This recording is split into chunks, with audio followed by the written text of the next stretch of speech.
이제 19절부터는 아까 말씀드린 대로 하나님의 그 창조의 첫 열매로서 우리가 어떻게 살아가야 할 것인가에 대한 실제적인 교훈들을 말씀하고 있습니다. 내용이 어려운 내용은 없습니다. 살아가기가 어려울 뿐이지. 그 내용들이 이제 첫 번째 19절을 내 사랑하는 형제들아 이렇게 얘기하면서부터 시작을 합니다. 첫 번째는 너희가 알지니 사람마다 듣기는 속히 하고 말하기는 더디하며 성내기도 더디하라. 자, 이게 첫 번째 첫 열매로서의 삶입니다. 듣기는 속히 하라. 그래서 하나님은 귀를 2개 주셨답니다. 말하기는 더디해라. 그래서 입은 하나만 주시고요. 자, 무엇을 속히 들어야 될까요? 그러면 무엇을 들어야 할까? 여기서 말하고자 하는 건 뭘까요? 뭘 속히 들어야 할까요? 하나님의 말씀이겠죠. 왜요? 우리가 진리의 말씀으로 거듭났기 때문에 그렇습니다. 하나님의 말씀을 듣기를 속히 하라라는 겁니다. 말하기를 더디해라. 그럼 무슨 말을 더디해야 될까요? 더디해야 될 말은 무슨 말일까요? 그 뒤에 나와 있는 이제 성내기도 더디하라라는 것과 연결하게 되면 아마 되어질 것 같습니다. 성내는 것이 하나님의 의를 이루지 못한다라고 말씀하고 있기도 하죠. 다음 20절 보시면 사람의 성내는 것이 하나님의 의를 이루지 못한다라고 말씀하고 있습니다.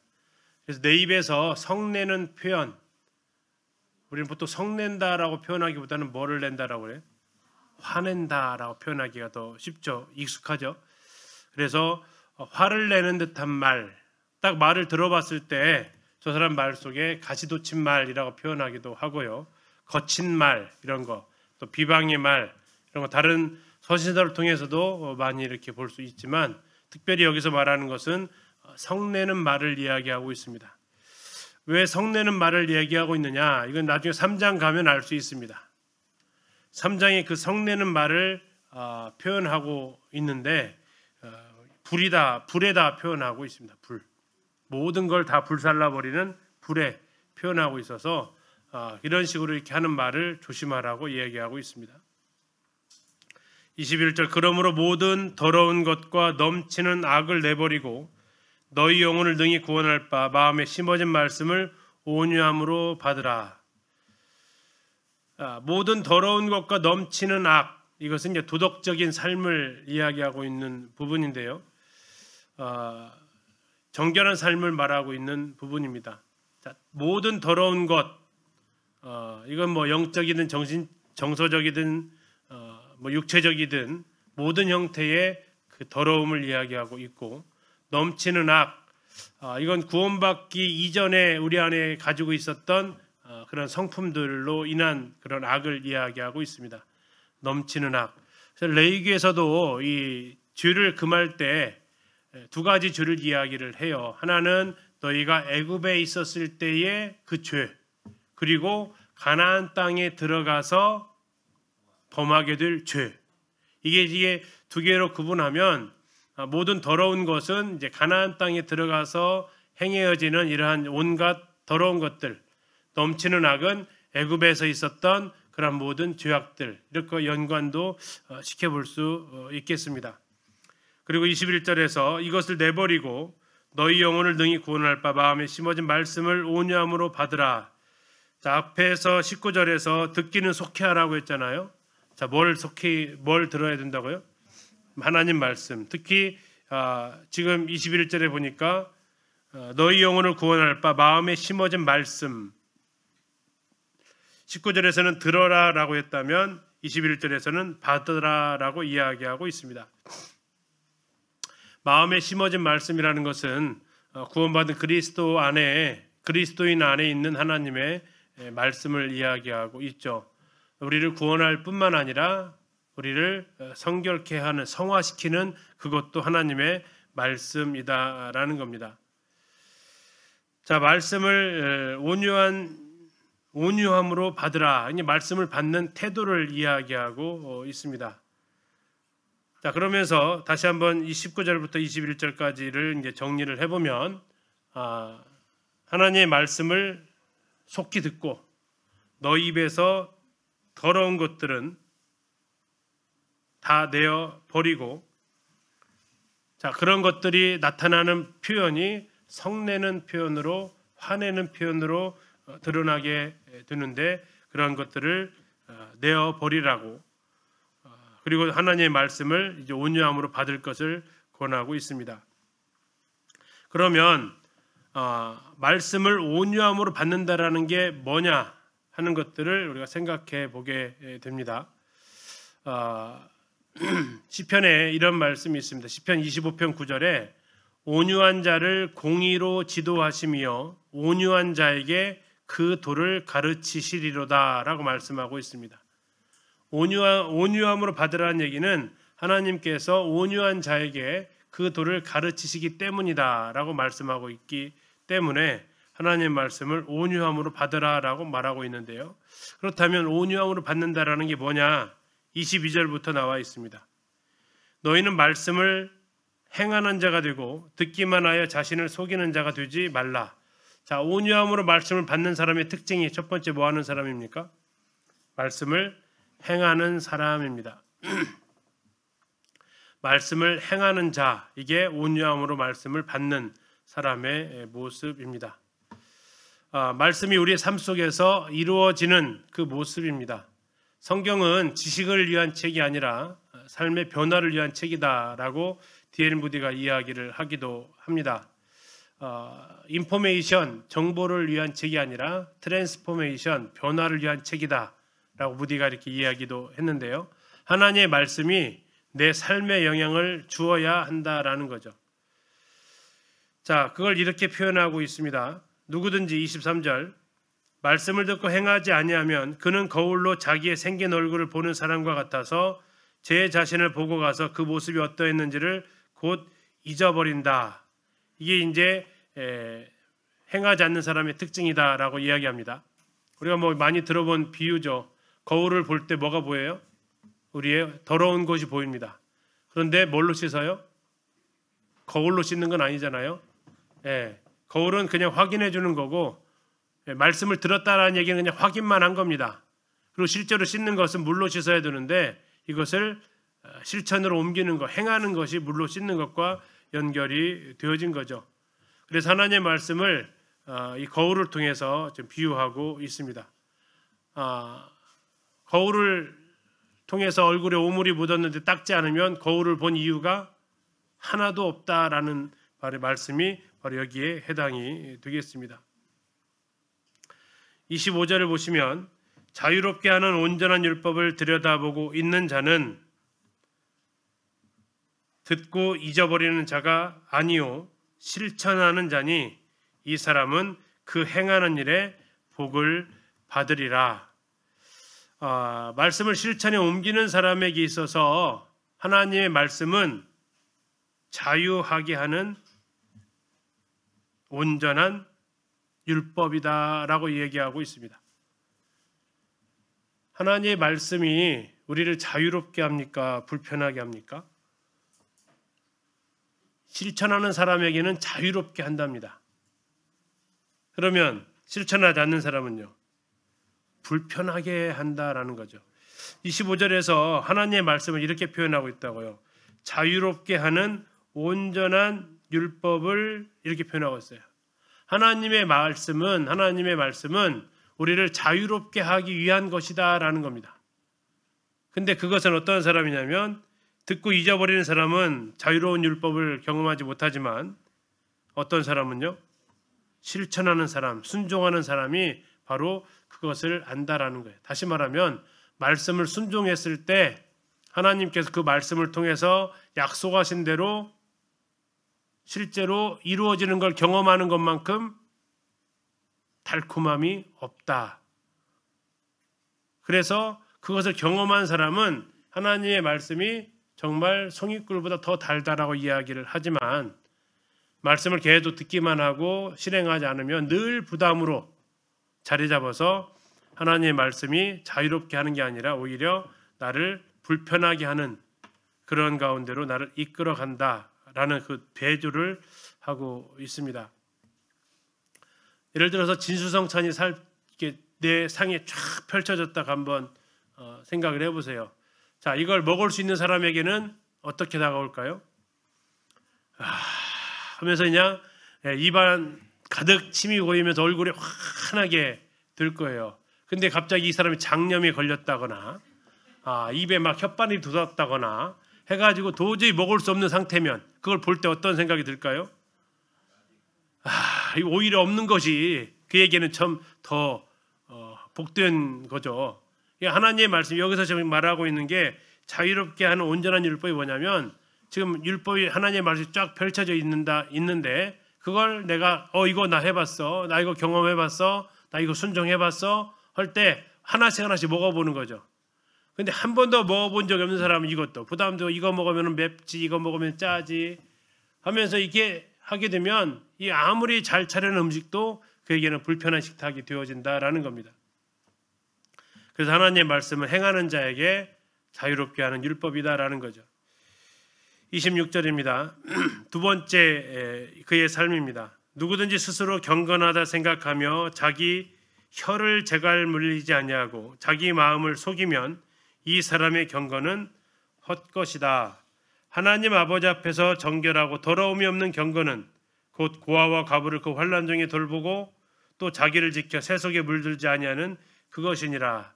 자, 여기서 말하는 것은 이제 첫 열매를 가진 사람은 경건하게 살아간다라는 겁니다.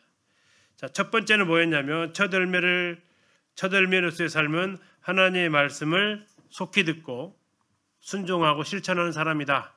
두 번째 26절 27절에는 첫 열매의 삶을 살아가는 그 사람은 경건한 사람이다. 근데 경건인 것과 경건하지 않은 것을 비교를 해주고 있어요. 대조를 보여주고 있어요. 26절은 경건한 사람입니까? 경건하지 않은 사람입니까? 경건하지 않은 사람입니다. 뭐라고 표현하고 있냐면 헛된 경건을 이야기하고 있습니다. 헛된 경건. 헛된 경건의 이 사람의 특징 첫 번째는 뭐합니까? 스스로 경건하다고 생각합니다. 스스로 자기 만족에 빠져 있습니다. 이만하면 나 괜찮은 사람이야 라고 생각을 합니다. 나 정도 되면 괜찮다라고 생각하는 것 같습니다. 신앙생활 이 정도, 또 집회도 빠지지 않고 잘 나오고 이 정도면 됐지 하면서 그렇게 생각을 합니다. 두 번째 이 사람의 특징은 자기 혀를 재갈 물리지 않습니다. 재갈이 뭡니까? 재갈. 말 고삐에다가 넣는 이 막대가 있어요. 막대를 여기다가 이렇게 쇠막대 같은 것을 다 끼워 넣고 이것을 그 말 고삐하고 연결을 싣죠. 그래서 이제 고삐를 잡아당기면 이 젤로 안쪽에 이렇게 딱 당기면서 이렇게 말을 제어할 수 있는 건데 말을 재갈을 물리면 말을 함부로 말을 못하죠. 발음이 안 됩니다. 이게 움직이질 않으니까. 자, 여기서 지금 혀를 재갈 물리지 아니하고 자기 마음을 속이는 사람으로 표현하고 있습니다. 이 사람의 특징이 말을 어떻게 하는 사람이에요? 막 나오는 대로 다 하는 사람입니다. 불평하고 흉보고 때로는 아부하고 이런 말들이 거침없이 나오는, 나중에 이건 또 3장으로 또 연결이 되어집니다. 한 입에서 두 마디가 나오는, 찬송하는 입에서, 하나님을 찬송하는 입에서 사람을 저주하는 말이 나오기도 하고, 이런 사람, 이게 바로 이제 혀를 재갈 물리지 않는 사람의 모습인데, 이 사람은 스스로 나는 경건해, 근데 입은 전혀 경건하지 않아. 결국 이 사람의 경건은 헛것이다 라고 얘기하고 있고요. 27절은 참된 경건을 이야기하고 있습니다. 자, 참된 경건은 두 가지로 나타난다고 얘기하고 있는데요. 하나님 아버지 앞에서 정결하고 두려움이 없는 경건. 첫 번째 뭡니까? 고아와 과부를 환난 중에 돌아보는 사람. 이건 그의 사회생활입니다. 의면 생활입니다. 어려운 사람들을 돌아보는 사람. 그 이유는 경건인데, 경건은 하나님을 향한 태도예요. 그런데 왜 이게 사람으로 나타났냐면, 하나님을 두려워하는 사람은 사람에게 함부로 하지 않기 때문에, 하나님을 두려워하는 사람은 사람에게 선을 베풀기 때문에 지금 이렇게 말하고 있는 겁니다.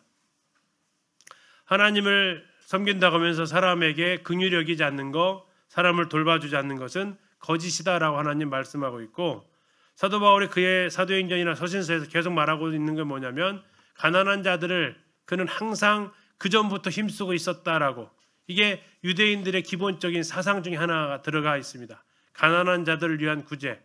구약 레위기에서도 밭의 작물을 다 거두지 말라고, 떨어진 이삭을 줍지 말라고, 과일의 포도를 다 따지 말라고, 이게 이제 하나님께서 기본적으로 나그네들 또 고아와 과부를 돌보는 그 마음을 그들에게 심어 주셔서 유대인들이 이런 것들이 이제 그 삶의 실천으로 많이 살아가고 있기도 하죠. 자, 그러면 그것만 잘하면 되냐? 두 번째는 그의 내면 생활입니다. 두 번째는 뭐라고 얘기합니까? 또 자기를 지켜 세속에 물들지 않게 하는 것, 세상과의 구별되어진 삶, 이걸 두 글자로 뭐라고 한다겠죠? 구별되어진 삶, 거룩, 거룩입니다. 그래서 이 두 가지, 세상을 향해서는 선을 베풀고 사람들 향해서는, 하나님을 향해서는 세속에 물들지 않도록 거룩을 유지하는. 그래서 로마서 12장에서 말씀하고 있는 것, 너희는 이 세대를 본받지 말고, 이게 뭐예요? 세속에 물들지 않는 겁니다. 다 세상이 요즘이 무슨 세상인데, 이건 지금 내가 세상에 물들었다라는 걸 의도적으로 표현한 것밖에 되지 않습니다. 요즘 세상에 왜 그런 걸 따져요? 이렇게 하는 것 자체가 지금 내가 뭐 하고 있다고요? 세상에 깊이 젖어 살고 있다라는 것을 부끄러운 줄 모르고 내 입으로 지금 고백하고 있는 모습이다라는 겁니다. 세속에 물들지 않는 것이 경건인데 나는 경건하지 않소라고 말하는 것과 동일한 표현이다라는 거죠. 자, 이렇게 이제 이 두 가지를 통해서 하나님 앞에서의 참된 경건을 보여주고 있습니다. 우리 이제 핸드북에 그 고난에 대해서 써놓은 내용이 있는데요. 뭐 이것은 앞에서 했던 것들 요약이니까 뭐 한번 참고해 보시면 되겠고, 이제 2장으로 넘어가겠습니다. 자, 2장에서는 세 번째 모습입니다. 앞에 첫 번째, 첫 열매로서의 그리스도인의 삶은 하나님의 말씀을 듣고 실천하는 사람이다. 요약하면, 두 번째, 그는 경건한 사람이다. 세 번째, 그는 사람을 차별하지 않는 사람이다라는 겁니다. 사람을 차별하지 않는 것, 이것이 세 번째 특징이다 라면서 2장 1절부터 13절까지 나와 있습니다. 2장 1절입니다. 내 형제들아, 영광의 주 곧 우리 주 예수 그리스도에 대한 믿음을 너희가 가졌으니 사람을 차별하여 대하지 말라. 자, 사람을 차별하면 안 되는 이유가 뭐라고 나와 있습니까? 예수님에 대한 믿음을 가졌기 때문에 차별해서는 안 된다라는 겁니다. 그럼 예수님에 대한 믿음이 무슨 믿음입니까? 예수님 그분이 로마 3장에서 말하고 있죠. 로마 3장 혹시 기억나십니까? 차별이 없다라는 말 혹시 떠오르세요? 잠깐 찾아보실게요. 자, 이 왜 차별해서는 안 된다라는 그 근거로 예수님에 대한 믿음을 설명하고 있냐 하는 거죠. 자, 구원받은 사람은 차별하면 안 돼. 왜? 예수님이 차별하지 않으셨으니까. 자, 차별하지 않으신다. 찾으셨습니까? 로마 3장에서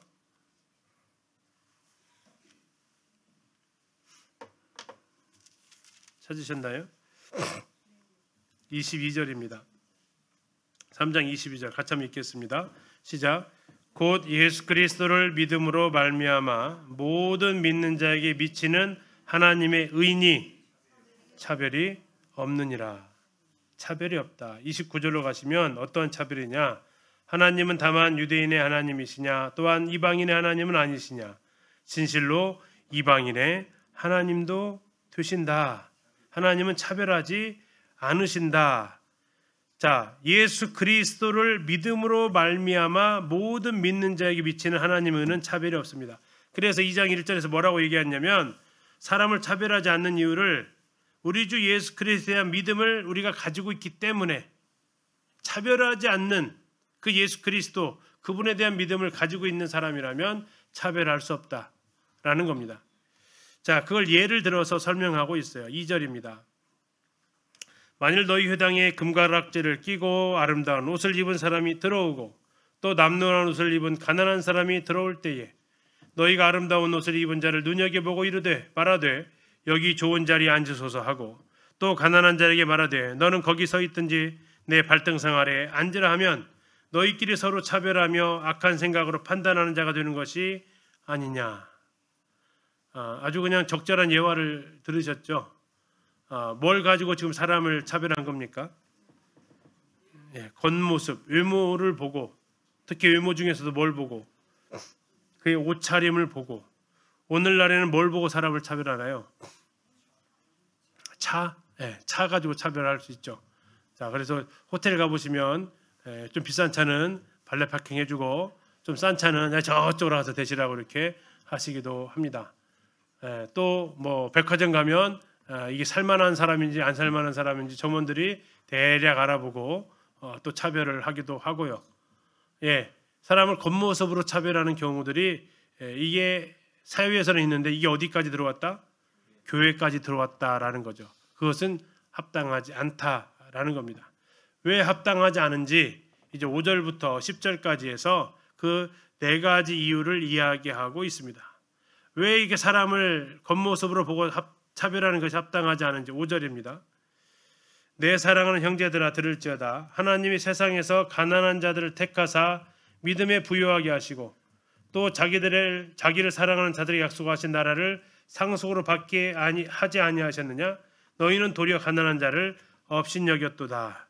자, 첫 번째 우리가 가난한 사람을 없는 사람을 차별해서는 안 되는 이유 뭐로 나와 있습니까?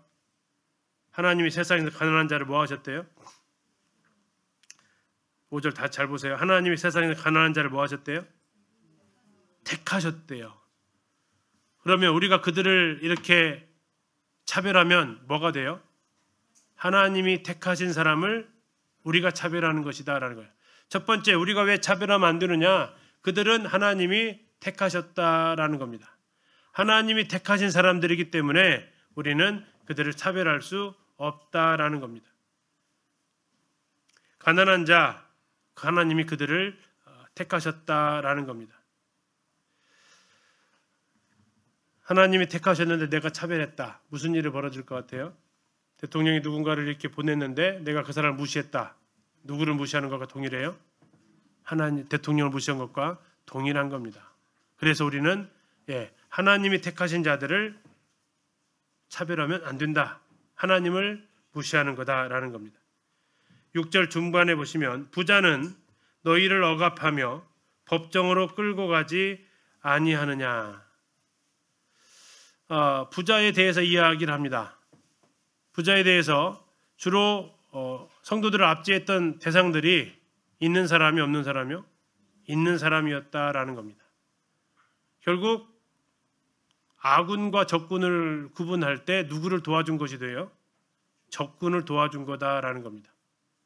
자, 첫 번째는 하나님이 택하신 사람들을 우리가 무시하는 거고, 두 번째는 하나님의 반대편에 서 있었던 사람들을 오히려 도와주는 거고, 그래서 이것은 차별해서는 안 되는 2가지 이유를 지금 얘기를 하고 있습니다. 7절은 세 번째 이유입니다. 7절 그들은 너희에게 대하여 일컫는 바 그 아름다운 이름을 비방하지 아니하느냐. 이 부자들입니다. 부자들이 뭐 하고 있다고요? 그리스도의 이름을 일컬을 때에 그들은 그 이름을 비방하고 있었다라는 겁니다. 예수 그리스도의 그 이름을 습관적으로 비방하는 사람들이 바로 부자들 중에 많았다라는 겁니다. 모든 부자가 그런 게 아니지만 부자들 중에 훨씬 더 그러한 사람들이 많이 있었다라는 것이 7절입니다. 자, 너희에게 대하여 일컫는 바 그 아름다운 이름이 뭐예요? 그리스도. 근데 우리에게 일컬어졌던 그 이름은 뭐냐면 나중에 안디옥에서 들려졌던 그리스도인. 이것이 이제 그리스도인이라는 단어 자체가 존경의 말이 아니라 예수쟁이라는 말이었다고. 예수쟁이. 좀 비아냥거리는 말투였잖아요. 이걸 누가 그렇게 불렀다고요? 주로 부자들이 그렇게 불렀다라는 겁니다. 왜 그러냐면 주로 그리스도인들이 가난한 사람과 어울리다 보니까. 자, 네 번째 이유가 8절에 나와 있습니다. 너희가 만일 성경에 기록된 대로 내 이웃 사랑하기를 내 몸과 같이 하라 하신 최고의 법을 지키면 잘하는 것이거니와. 자, 이 부자들에게 편파적으로 호의를 베푸는 것, 부자들에게 호의를 베푸는 것이 내 이웃 사랑하기를 내 몸과 같이 하라는 이 법에 합한 법입니까? 유법한 법입니까? 이걸 지키는 겁니까? 안 지키는 거예요? 안 지키는 것이다라는 겁니다. 자, 8절 성경에 뭐라고 기록되어 있느냐? 내 이웃 사랑하기를 내 몸과 같이 하라고 했어요. 그러면 여기서 말하는 내 이웃은 가난한 자일까요? 부자일까요? 가리지 않겠죠. 일단 둘 다가 되겠지만 그 중에서 누가 더 많을까요? 부자들은 어쩌면 도움이 필요 없는 사람들이잖아요. 그리고 이것을 너희들이 지금 이렇게 차별하게 되면 이걸 대놓고 어기는 거다라고 지금 이야기를 하는 겁니다.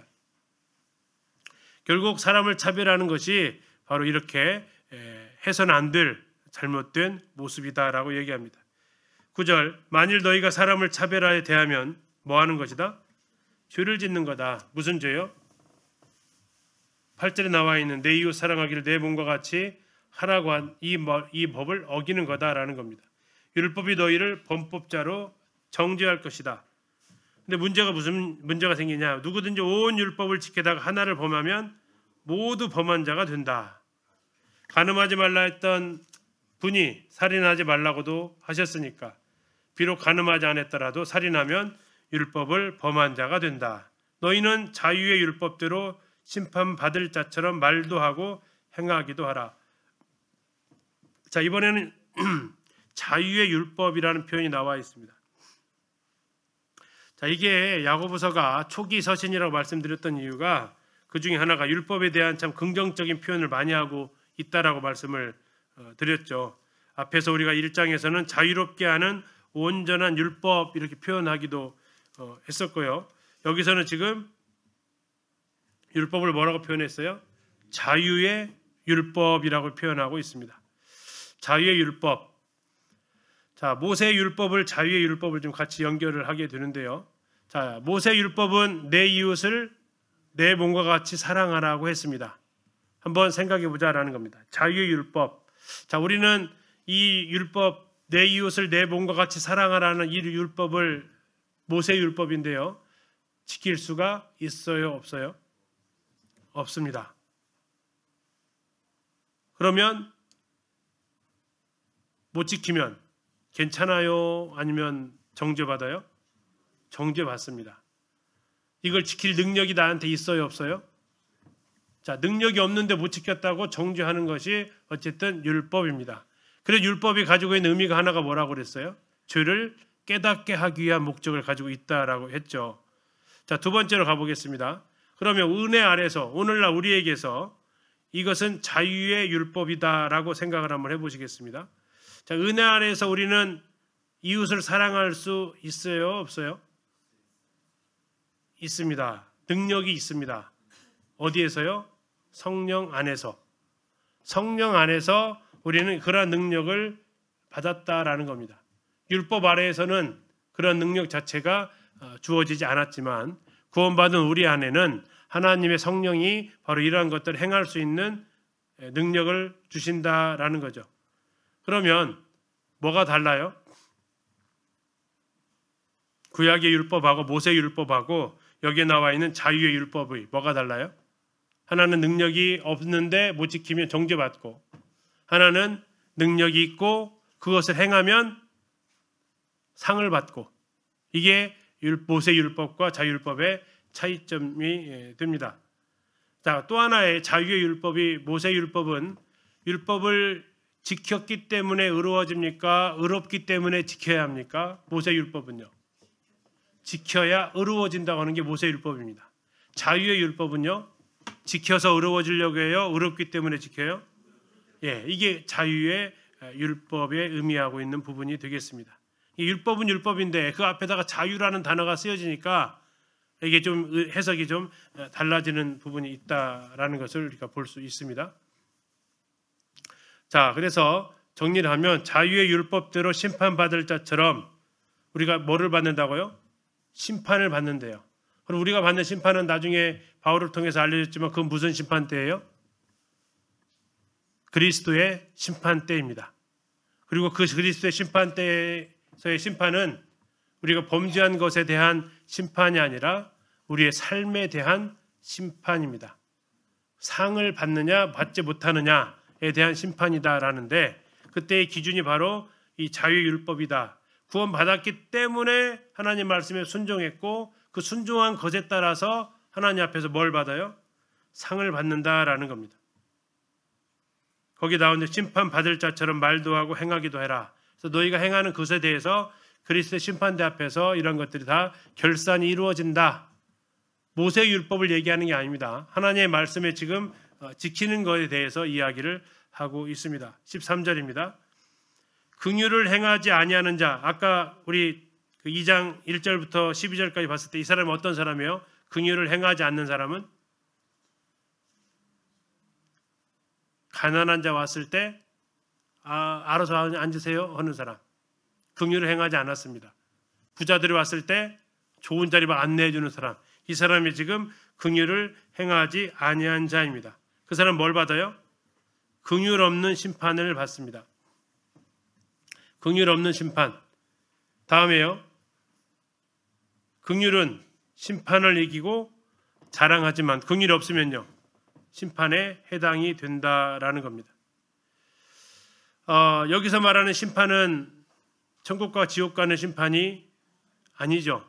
그리스도의 심판대 앞에서의 우리가 행한 대로 받는 그 심판을 말하고 있습니다. 다른 사람에게 긍휼을 베풀면 우리도 하나님의 긍휼을 입게 되겠지만 다른 사람한테 긍휼을 베풀지 않으면 우리도 긍휼을 받지 못한다라는 것이 이제 우리가 외모로 사람을 차별해서는 안 되는 이유가 됩니다. 자, 네 번째 첫 열매 그리스도인의 삶 네 번째입니다. 다시 첫 번째는 하나님의 말씀을 듣고 실천하는 사람이다. 두 번째 경건한 사람이다. 세 번째 외모로 사람을 차별하지 않는 사람이다. 네 번째는 행함으로 믿음을 증명해내는 사람이다라는 겁니다. 자, 이 말씀 우리가 익히 접하고 있는 말씀입니다. 행함이 없는 믿음은 죽었다. 행함이 없는 믿음은 죽었다라는 겁니다. 자, 여기서 이제 가장 오해되는 말씀이 24절입니다. 24절 같이 한번 먼저 보겠습니다. 이로 보건대 사람이 뭘로 의롭다 하심을 받아요? 행함으로 의롭다 하심을 받고 믿음으로만은 아니니라. 자, 이것이 루터가 엄청 고민했던 말씀이기도 합니다. 그래서 오죽하면 이 야고보서를 루터는 지푸라기 서신이다라고 표현할 정도로 아주 그냥 가볍게 대처했고요. 신약 성경에서 정경으로 들어오는 27권의 책 중에서 가장 많이 어려움을 줬던 책이 또 야고보서이기도 합니다. 그 대표적인 한 구절을 뽑으라면 방금 읽으셨던 2장 24절 어떻게 의롭다 하심을 받는다고요? 행함으로 의롭다 하심을 받는다. 이 말이었습니다. 믿음으로만은 아니다라는 거였습니다. 믿음으로만은 부족하다라는 뜻을 보여주고 있기 때문에 이것이 성경에서 한결같이 말하고 있는 믿음으로 구원받는다라는 말과 배치되어 있는 것처럼 보여서 이 야고보서가 지푸라기 서신 또는 정말 정경으로서 인정도 못 받는 그런 책으로까지 이렇게 사람들이 여겼던 책 중에 하나입니다. 자, 왜 그러냐면 성경은 우리가 은혜로 의롭다 하심을 얻는다라고 얘기합니다. 혹시 어떤 말씀 기억나세요? 은혜로 의롭다 하심을 얻는다? 에베소 2장 8절이죠. 너희가 그 은혜를 인하여 믿음으로 말미암아 의롭다 하심을 얻었다. 자, 은혜로 의롭다 하심을 얻어요. 자, 두 번째 우리는 믿음으로 의롭다 하심을 얻습니다. 방금 2장 8절에서 했잖아요. 그 은혜를 인하여 믿음으로 말미암아 의롭다 하심을 얻었다. 로마서 5장 1절에서도 이렇게 얘기합니다. 우리가 믿음으로 의롭다 하심을 받았으니 믿음으로 의롭다 하심을 받는다. 자, 은혜로 받고요. 믿음으로 받습니다. 세 번째는 그리스도의 피로 받습니다. 로마서 5장 9절에 이렇게 얘기합니다. 우리가 그의 피로 말미암아 의롭다 하심을 받았으니, 결국 우리는 예수 그리스도의 그 십자가의 죽으심으로 의롭다함을 받았습니다.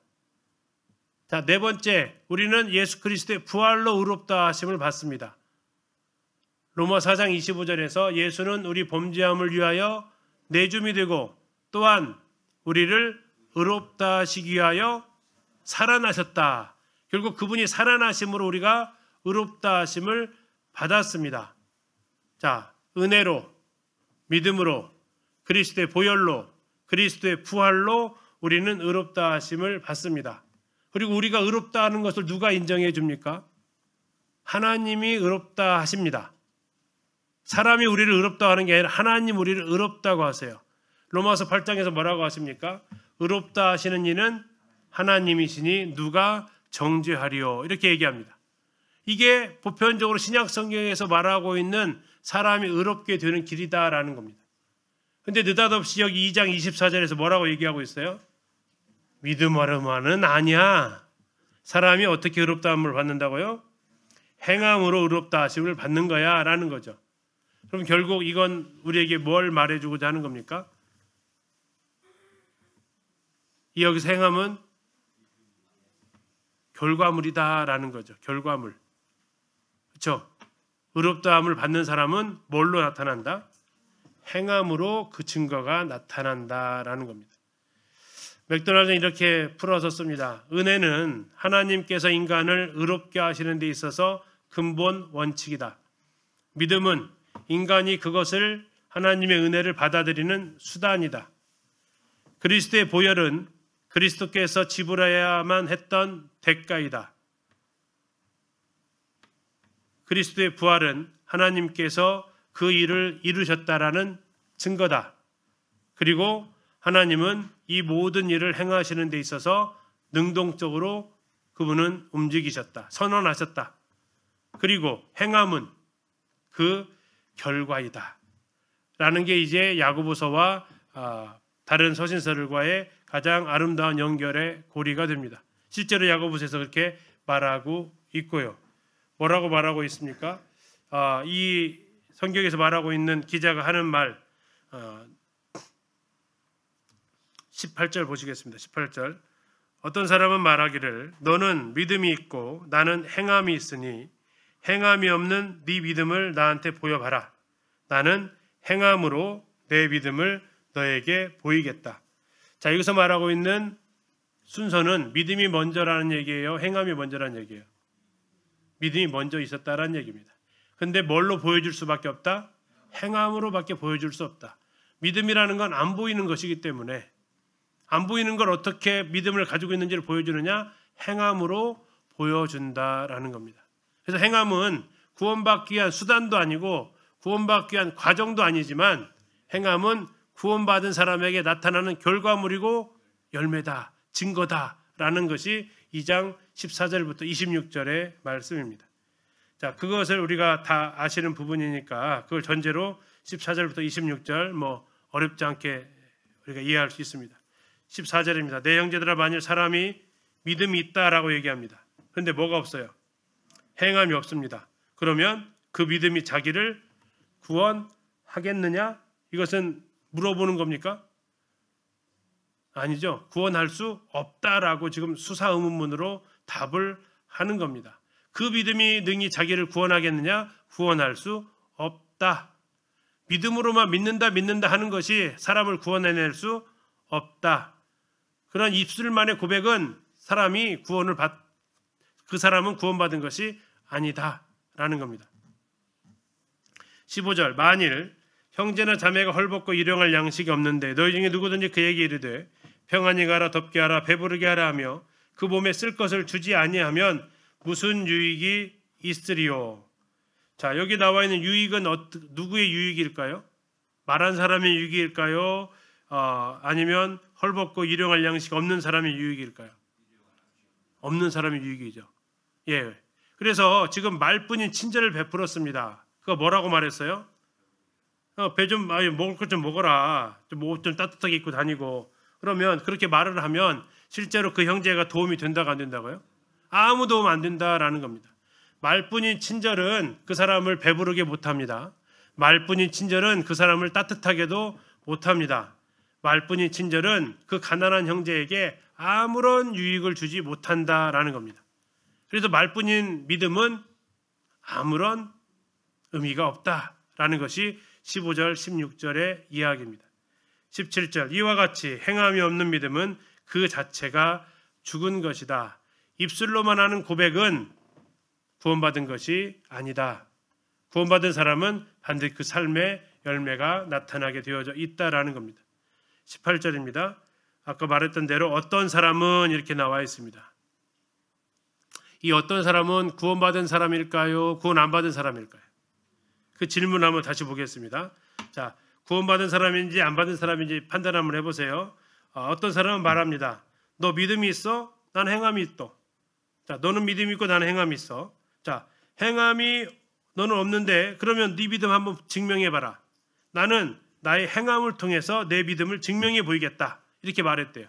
나는 행함을 통해서 내 믿음을 증명해 보이겠대요. 그러면 이 18절에 있는 사람은 구원받은 사람일까요? 아닌 사람일까요? 그렇죠. 구원받은 사람이 지금 질문하는 겁니다. 누구한테? 말만 믿었다고 하는 사람한테. 자, 맥도날드 재밌게 썼어요. 좋아. 자네가 믿음이 있다고 고백하는 말은 내가 인정할게.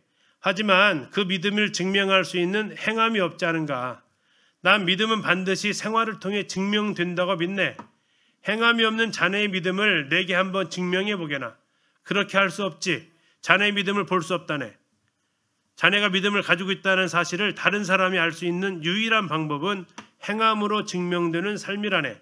난 행함을 통해서 나의 믿음을 자네에게 보여주겠네. 자, 이게 지금 어떤 사람의 고백. 구원받은 사람이 구원받았다고 말은 하는데 뭐 그 말을 내가 못 믿겠다는 건 아니야. 믿어줄게. 근데 그걸 어떻게 증명해낼 건데 말만 하는데 아무것도 나타나는 게 없으니까 그걸 뭘로 증명할 건데 지금 이렇게 이야기를 하는 겁니다. 나는 행함을 통해서 보여주겠다. 구원받은 이후에 나의 변화를 통해서 내가 구원받았다라는 거 증명해낼 수 있는데 너는 도대체 구원받았다고 하지만 뭘로 그걸 나한테 보여줄 수 있느냐. 사람한테 그것을 내보일 수 있느냐라는 겁니다. 자, 그걸 가리켜서 귀신을 가지고 예를 듭니다. 19절 보십시오. 네가 하나님은 한 분이신 줄을 믿느냐? 이거 네가는 구원받은 사람, 안 받은 사람? 안 받은 사람. 입술만 고백하는 사람. 네가 하나님은 한 분이신 줄을 믿느냐? 잘한다. 근데 누구도 그런다? 귀신도 그래. 20절. 허탄한 사람아. 구원받은 사람, 안 받은 사람? 안 받은 사람. 행함이 없는 믿음이 헛것인 줄을 알고자 하느냐. 자, 귀신이 뭐 한다고요? 하나님 한 분이신 줄을 믿는데요. 그것뿐만 아니라 믿고 떤대요. 믿고 떤다라는 게 뭐예요? 두려워한대요. 근데 뭐는 안 할까요? 돌이키지 않고요. 복종하지 않아요. 나가지 않아요. 알아요. 하나님 한 분이라는 거 알고 하나님 두려운 분 알아.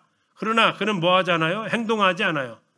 이게 바로 믿음이 없는 사람의 모습. 누구랑 똑 닮았다? 귀신과 똑 닮았다. 변화되지 않는 믿음은 귀신들이 가지고 있는 믿음이다. 왜? 귀신도 하나님 계시다는 거 알고 귀신이 하나님이 무섭다는 것도 알아.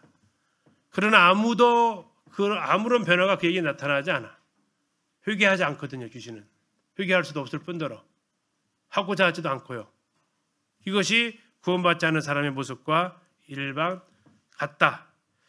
자, 이걸로 부족했나 봅니다. 21절부터 또 다른 예화를 두 개를 듭니다. 하나는 아브라함의 예화를 들고 하나는 라합의 이야기를 듭니다.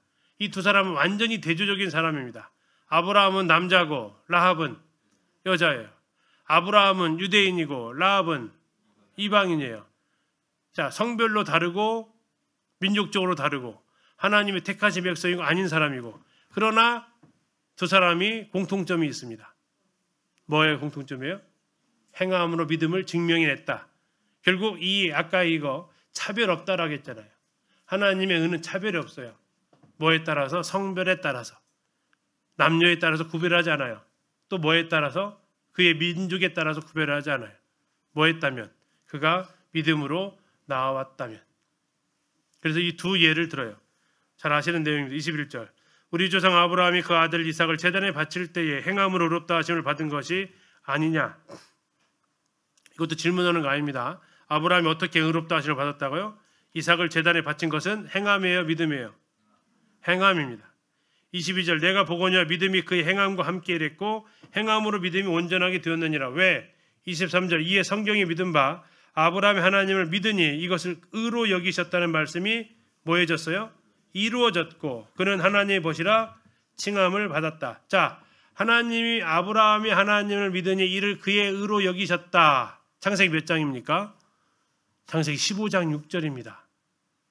아브라함이 이삭을 바친 것은 창세기 22장입니다. 아브라함이 의롭다 하심을 받은 것은 이삭 낳기 전입니다.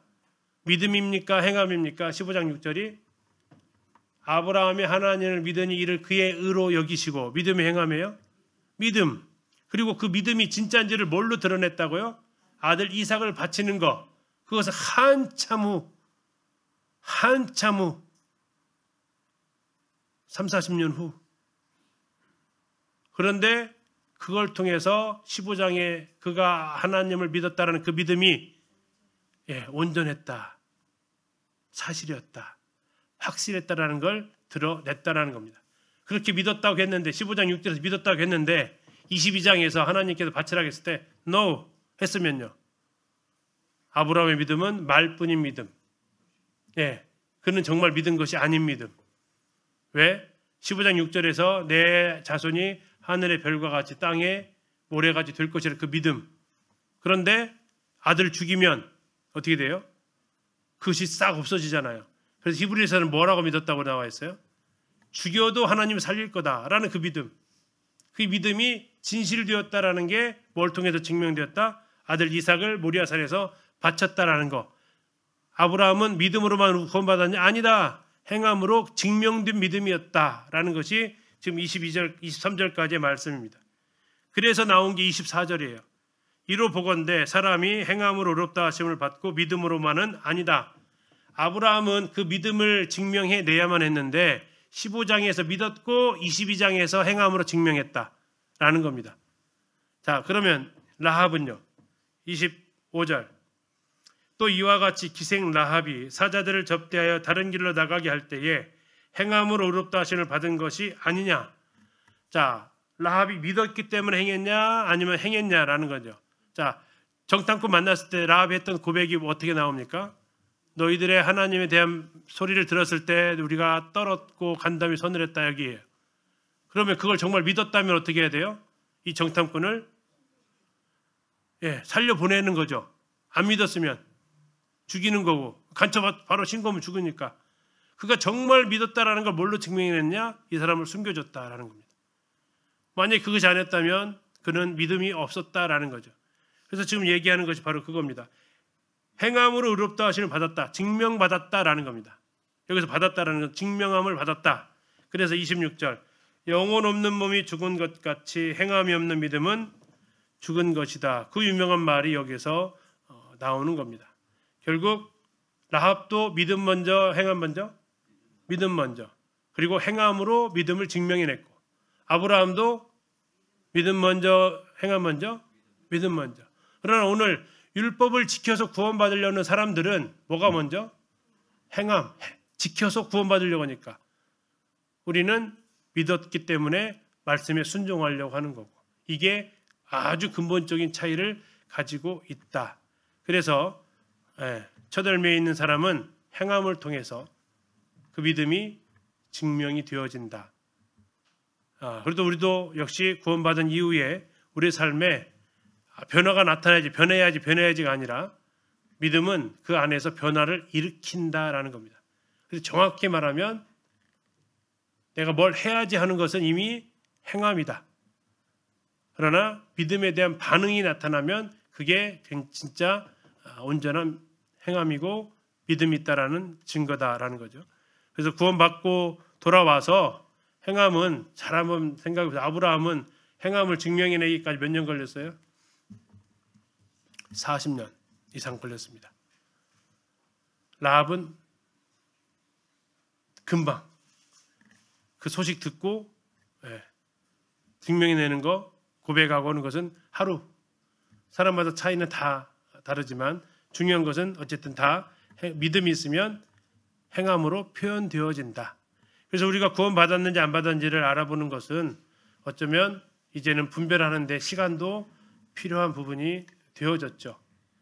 그래서 입술의 고백인지 아니면 그의 삶의 열매인지를 통해서 확인할 수 있다. 열매를 보고 그 사람이 구원받았다 안 받았다라고 할 수 없겠지만 그러나 그의 믿음의 고백이 열매로 나타나지 않으면 우리는 그것을 또 신뢰하기가 쉽지는 않다라는 것이 항상 이 두 가지가 이제 연관이 되어져 있습니다.